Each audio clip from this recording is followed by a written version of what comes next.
ဒါမျိုး velocity edit တွေကိုကိုယ်တိုင်လုပ်တတ်ခြင်းလား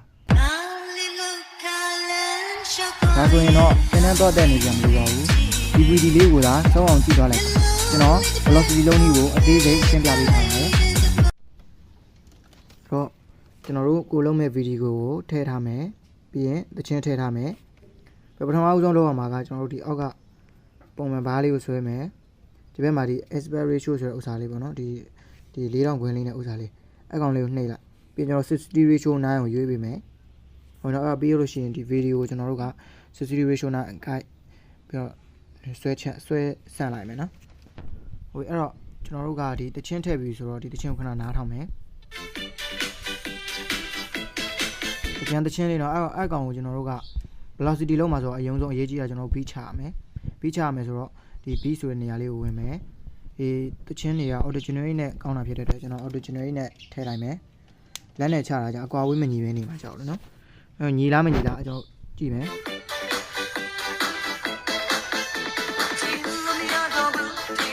ဟုတ်ပြီအဲ့တော့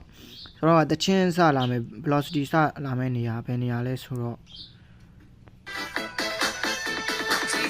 ဒီမှာဒီကောင်ဖြစ်လိုက်မယ်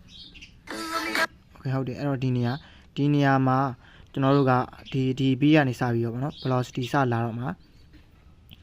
အဲ့တော့ကျွန်တော်ဒီပုံမှန်ကျွန်တော်တို့ထည့်ထားတဲ့ video မှာကျွန်တော်က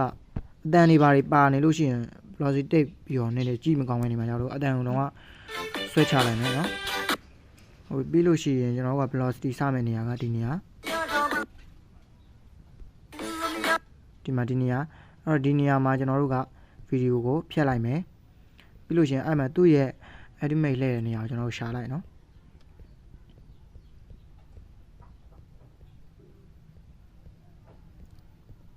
ဟုတ်ပြီဒီမှာလာပဲအဲ့နေရာမှာလာတာဆိုတော့ကျွန်တော်ကရှေ့ရကောင်မလိုတဲ့အကောင်ဖျက်လိုက်မယ်ဟိုတော့ဒီ B နဲ့ကျွန်တော်တို့ estimate စထွက်မယ့်နေရာနဲ့အကိုက်ဖြစ်ပါစေနော်ပြီးလို့ရှိရင်ဒီကောင်ကိုကျွန်တော်တို့ကဒီ B20 ရဲ့အလဲကောင်တက်မှာဗီဒီယိုပေါ့နော်အလဲကောင်တက်မှာကျွန်တော်ဖြတ်မှာအဲ့ကောင်ဖြတ်လိုက်မယ်ပြီးလို့ရှိရင်နောက်ကအပိုင်းကိုspeed အဆုံးထိဆွဲချမယ်